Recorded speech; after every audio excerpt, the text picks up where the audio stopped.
All right, guys. So it's snowblower season. Yeah.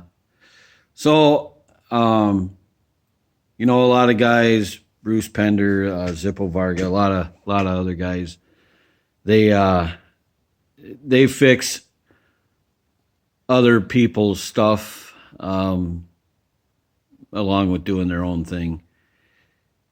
I kind of got away from all that. It just takes too much time to fix everybody's stuff, and it takes, so I'm, doing this for side money.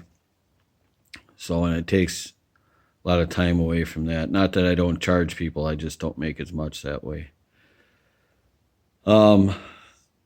So that's why you get mainly riding mowers in the summer, and then it's going to be obviously pretty much snow blowers and alike in the winter time. So we have this one today. It's a 9 horsepower electric start Craftsman 26-inch cut.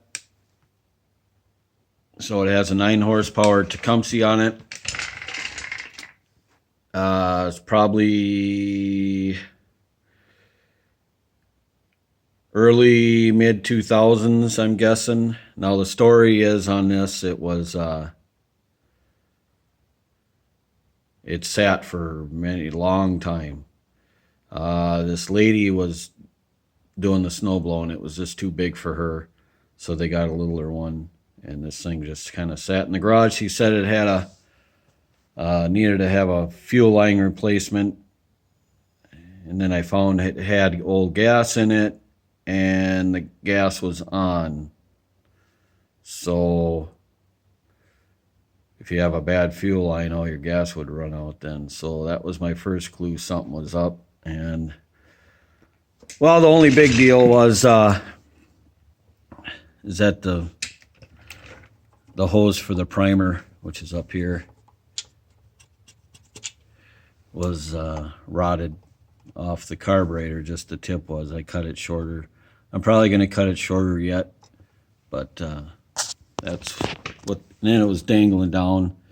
They probably thought that this was the fuel line, and it is not. But a lot of times in the winter, you really need this primer, or you're going to play hell getting her started.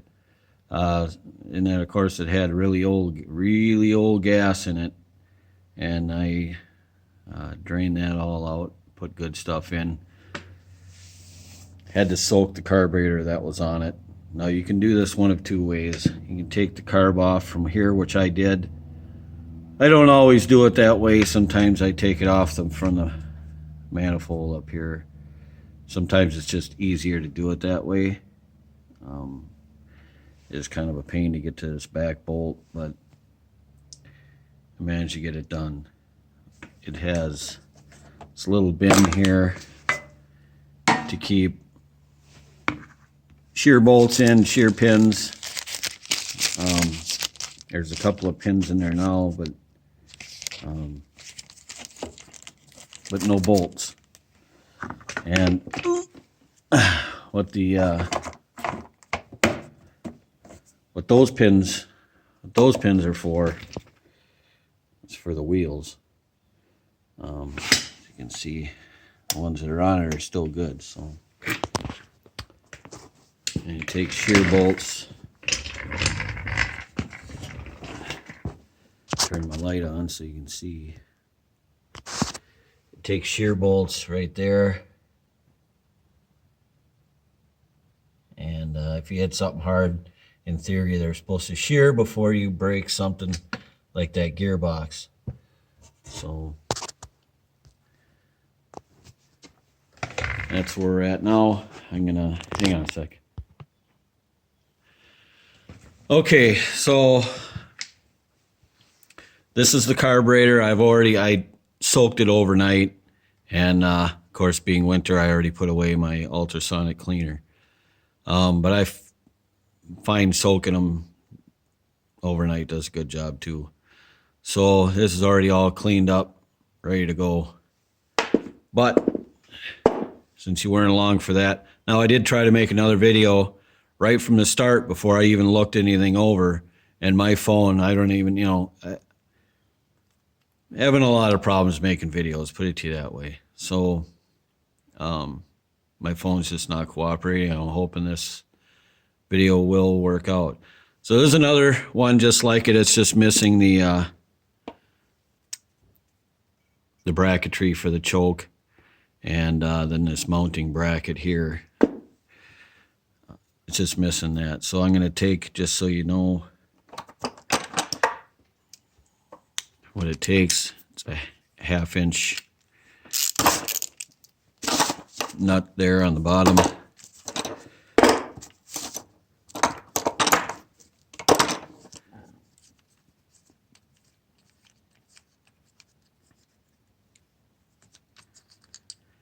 So you'll get this bolt is actually a jet too. I'll show you that in a second. Of course, bowl, and then this little guy here on the bottom goes through there. That's to shut your, if you shut your gas off in the spring and put stabilizer in or whatever and let it sit in the tank, you can drain out your carburetor just by pushing that. A lot of times that little rubber seal on the bottom of there will go bad. You can replace them. It's not too difficult. I typically just put a different bowl on that doesn't have one of those. Like, digging my bag of tricks here, like this one here doesn't have that. This is probably off a push mower. Tecumseh engine. They're basically the same. They just, the only difference is like this will have this and a little bump there, and it doesn't really make a difference. So so that's your bowl. The jet here, let me blah blah blah, where is my, I want to show you things to watch out for on these. It's kind of hard to see, but right here, if you see where that wire is going in, there's a little hole there. That has to be cleared. And then of course you have a hole down the center. It goes down and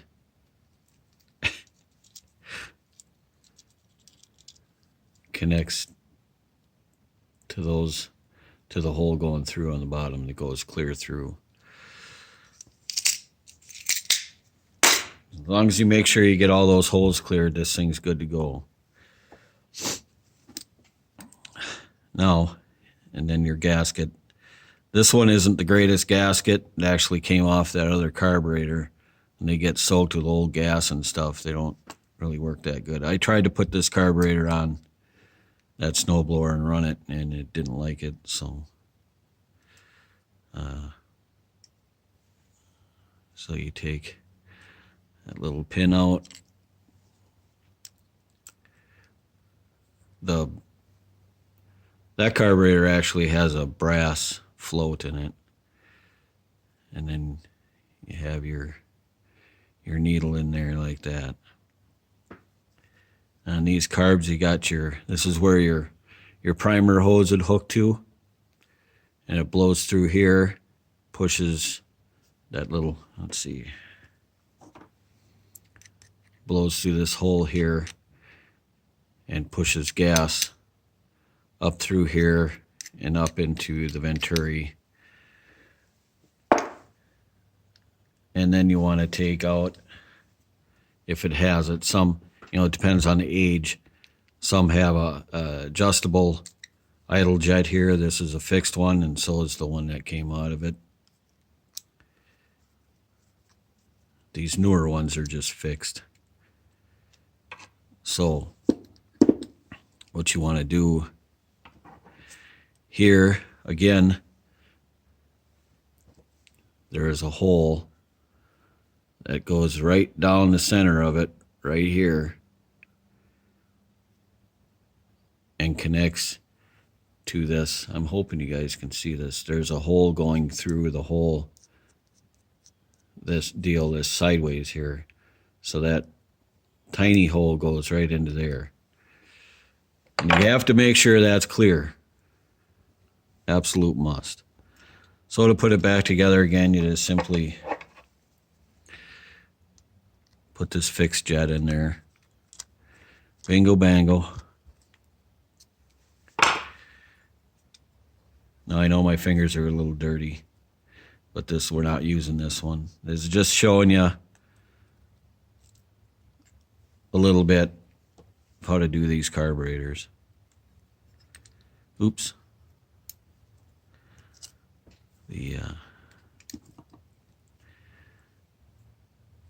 This clips into there like that. Don't do what I just did.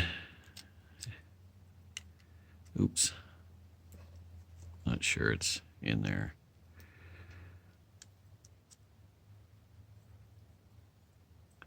And push your pin through. Okay, yeah, we're all good. Your bowl gasket.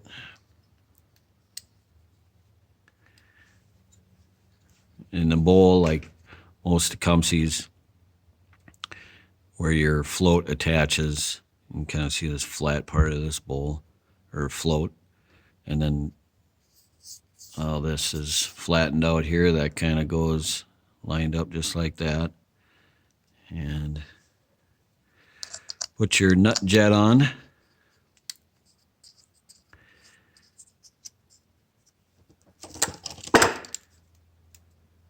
Tighten it down.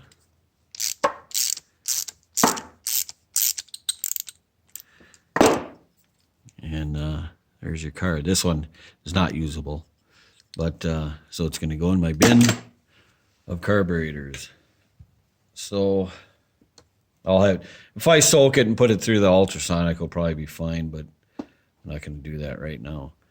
So what we're going to do is put this carb on, and hopefully she'll run. So hang on. Okay, so I had to loosen this. There's a big cover like this. It goes over the carb. On this particular, some you don't have to, but on this particular one I had to loosen this thing up from the handlebar here and pull it away, so I had room enough. So there's a pointer here again, a screwdriver. See that right there is your throttle linkage that comes from the governor, and it goes in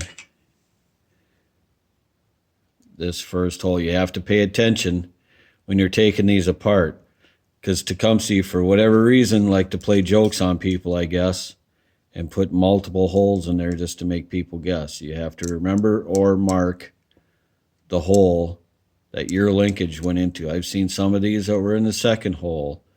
In fact, I think I may or may not have done a video last year on when it went in the second hole. This one goes in the first one, or at least that's where it was when I got it. I don't think anybody had their hands in here before me, but who knows.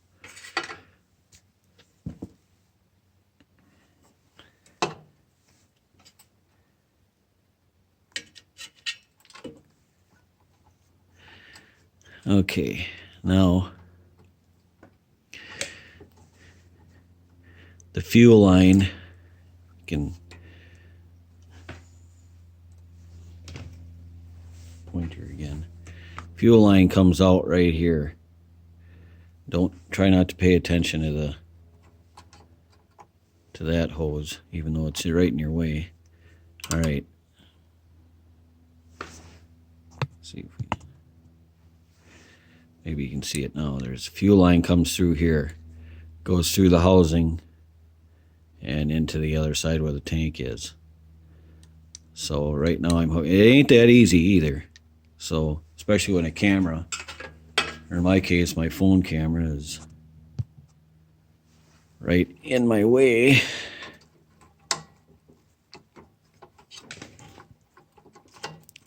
Try to sneak your hand through the underneath of the other side.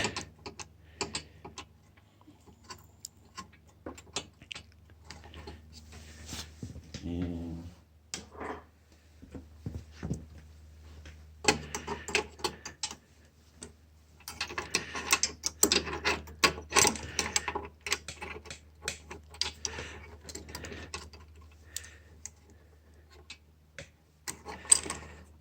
have to get it where I can reach it with the pliers.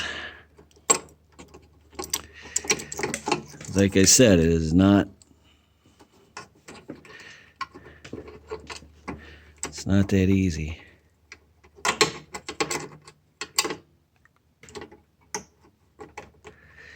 Yeah, stick your tongue out just right. There we go. Now, these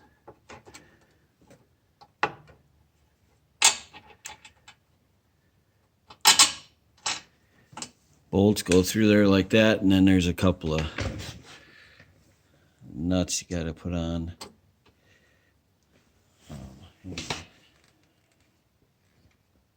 Okay. Oh, it's up there.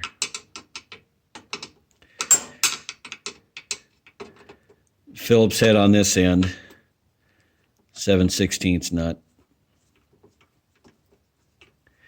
I just kind of hold it with my finger and let the screwdriver do the work.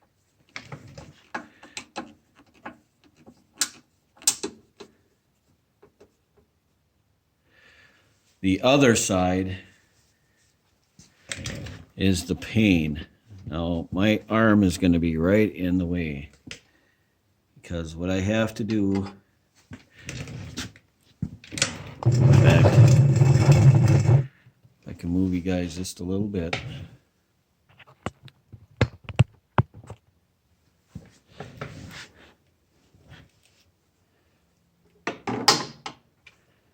I have to try and get it in there and then hold it with my finger.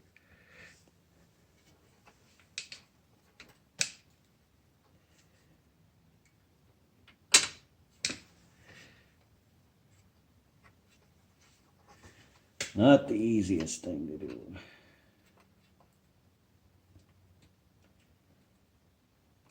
Getting it lined up is the hard part.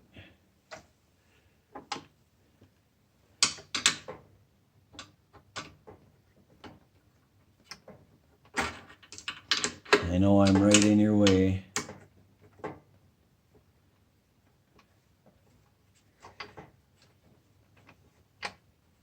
See, I've got it by it, but it's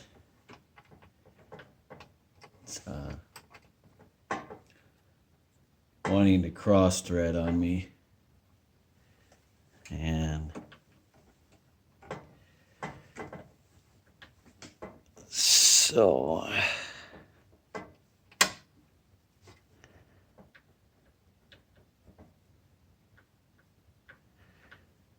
think I got it. Not positive.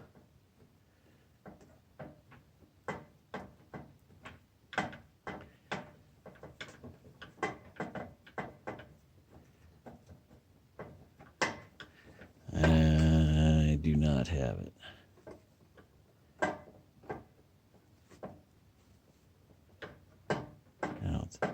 don't know.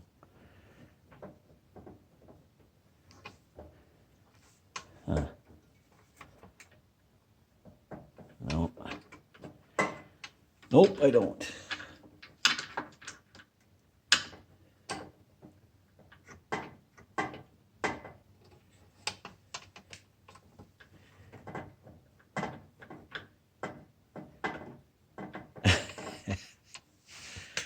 I'm losing my feeling in my hands. It's kind of cold in here.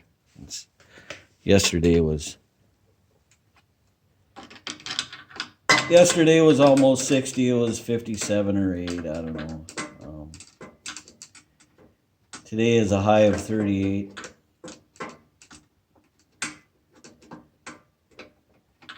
And of course that's Fahrenheit because the United States has to be different than everybody else, I guess.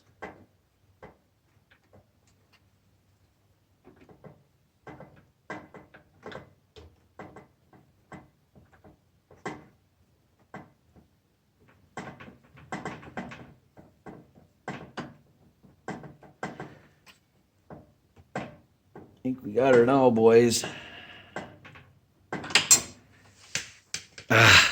Yeah, I got it. But jeez. Then I've had frostbite on my fingers so many times. Once they get cold like this, practically worthless. I have no feeling in them. Which is why that kind of stuff happens. The dropsies. Let's drop stuff. So I need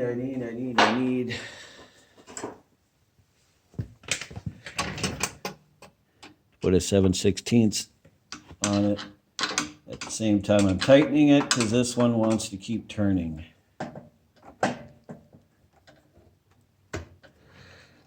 All right, here we got that. This one here will tighten right up without moving. So we got that. Now what we want to do is hook up our primer hose.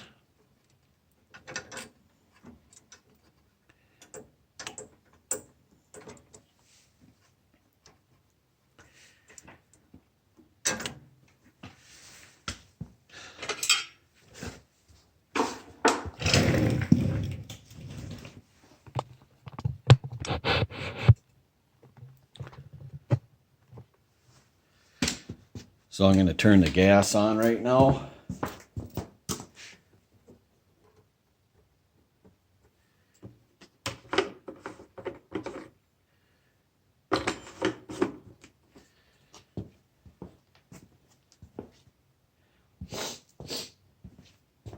If you push on the primer and hear that, you know there's gas getting in there. And it'll start coming out and drip like that. That's when you want to give her a start. This is your throttle. Put it about halfway.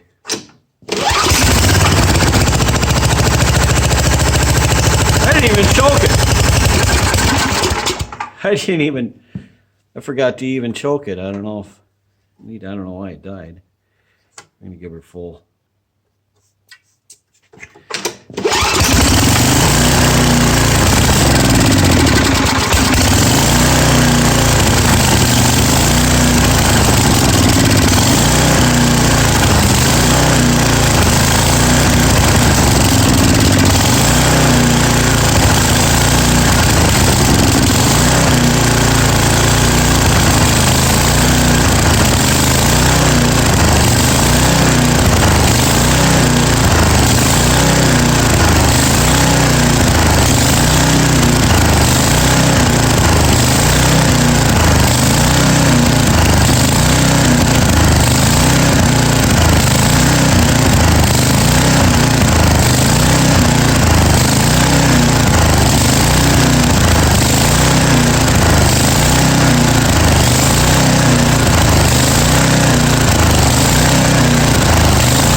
Okay guys, so as you've seen, it was hunting and pecking all over the place.